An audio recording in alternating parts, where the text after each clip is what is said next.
നമസ്കാരം. മലയാളി വാർത്തയിലേക്ക് സ്വാഗതം. ലോക്സഭാ തെരഞ്ഞെടുപ്പിലുണ്ടായിട്ടുള്ള തോൽവിയെക്കുറിച്ചുള്ള അവലോകനങ്ങളും ചർച്ചകളും LDF ഇപ്പോഴും അവസാനിച്ചിട്ടില്ല. പലരും അതിനുള്ള ന്യായീകരണങ്ങൾ നിരത്തിക്കൊണ്ട് രംഗത്ത് വരുന്നുണ്ടായിരുന്നു. ആകെ ആലത്തൂർ മണ്ഡലത്തിൽ മാത്രമാണ് സീറ്റ് LDFന് ഇത്തവണ ലഭിച്ചത്. ഏതായാലും ഇപ്പോൾ ലോക്സഭാ തെരഞ്ഞെടുപ്പ് ഫലത്തിൽ പെൻഷൻ മുടങ്ങിയതുൾപ്പെടെ തിരിച്ചടിയായെന്ന് തുറന്ന് സമ്മതിച്ചുകൊണ്ടാണ് CPM സംസ്ഥാന സെക്രട്ടറി MV ഗോവിന്ദൻ രംഗത്ത് വരുന്നത്. വിമർശനങ്ങളെല്ലാം ഉൾക്കൊള്ളുന്നുവെന്നും ഇതിൽ സൂക്ഷ്മ പരിശോധന നടത്തി ആവശ്യമായ തിരുത്തലുകൾ നടത്തുമെന്നാണ് അദ്ദേഹം മാധ്യമങ്ങളോട് പറഞ്ഞിരിക്കുന്നത്. മലപ്പുറം പെരിന്തൽമണ്ണയിൽ നടന്ന EMSന്റെ ലോകം എന്ന സെമിനാറിൽ സംസാരിക്കുകയായിരുന്നു അദ്ദേഹം. നല്ല പോലെ തോറ്റിട്ട് ജയിച്ചു എന്ന് പറഞ്ഞിട്ട് കാര്യമുണ്ടോ? ഇല്ല, തോറ്റു. അപ്പോൾ ഇനി എന്താ നമ്മൾ വേണ്ടത്? എന്തുകൊണ്ട് തോറ്റു എന്നത് കണ്ടുപിടിക്കണം. ഒരുപാട് അഭിപ്രായങ്ങൾ ലഭിക്കുന്നുണ്ട്. ആളുകൾ ഫോൺ വിളിച്ചും കത്തെഴുതിയും ലേഖനങ്ങൾ പ്രസിദ്ധീകരിച്ചുമൊക്കെ വിമർശനങ്ങൾ ഉന്നയിച്ചിട്ടുണ്ട്. എല്ലാം സ്വീകരിക്കുന്നു. സൂക്ഷ്മമായ പരിശോധന നടത്തി തിരുത്തൽ വരുത്തുമെന്നാണ് CPM സംസ്ഥാന സെക്രട്ടറി നിലപാട് വ്യക്തമാക്കിയിരിക്കുന്നത്.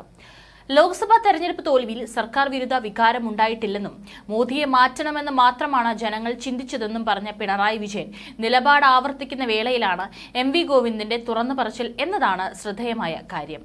സർക്കാർ വിരുദ്ധ വികാരമില്ലെന്ന് മുഖ്യമന്ത്രി ആണയിട്ട് പറയുമ്പോഴാണ് പാർട്ടിയുടെ സംസ്ഥാന സെക്രട്ടറി ഇതിനെ മുറിക്കുന്ന തരത്തിൽ നിലപാട് തുറന്നു പറയുന്നത്.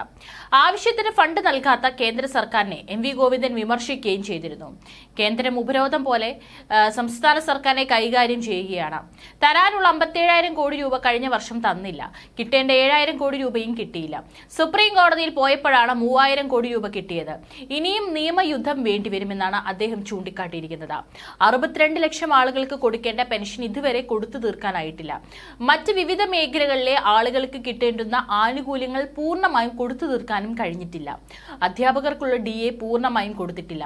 പെൻഷൻകാർക്കുള്ള പണം മുഴുവനായും കൊടുത്തിട്ടില്ല എന്നാണ് MV ഗോവിന്ദൻ കണക്കുകൾ നിരത്തിക്കൊണ്ട് സംസാരിച്ചിരിക്കുന്നത്. പ്രശ്നങ്ങളെല്ലാം പരിഹരിക്കാൻ സാധിക്കാത്ത സാഹചര്യമാണ് സർക്കാരിനുള്ളതെന്നും MV ഗോവിന്ദൻ ചൂണ്ടിക്കാട്ടി. കേന്ദ്രത്തിന്റെ പേര് പറഞ്ഞാലും ലഭിക്കേണ്ടവർക്ക് അത് ലഭിക്കാത്ത കാര്യം ഇപ്പോഴും തുടരുന്നുണ്ട്. എല്ലാം മാറണമെന്നും സർക്കാരിന്റെ പ്രവർത്തനം സജീവമാക്കി മുൻപോട്ട് പോവാൻ എന്ത് വേണമെന്ന് തീരുമാനിച്ച് മുൻപോട്ട് പോവണമെന്നും എല്ലാം ഗൗരവമായി ചിന്തിക്കുന്നുണ്ടെന്നും MV ഗോവിന്ദൻ കൂട്ടിച്ചേർത്തു. അതേസമയം ഇത്തവണത്തെ ലോക്സഭാ തെരഞ്ഞെടുപ്പിൽ CPMന് വലിയ തിരിച്ചടിയാണ് നേരിടേണ്ടി വന്നത്. 18 സീറ്റുകൾ കോൺഗ്രസ് നേതൃത്വം നൽകുന്ന UDF സ്വന്തമാക്കിയപ്പോൾ BJPയും CPMനും ഓരോ സീറ്റ് വീതമാണ് ലഭിച്ചത്.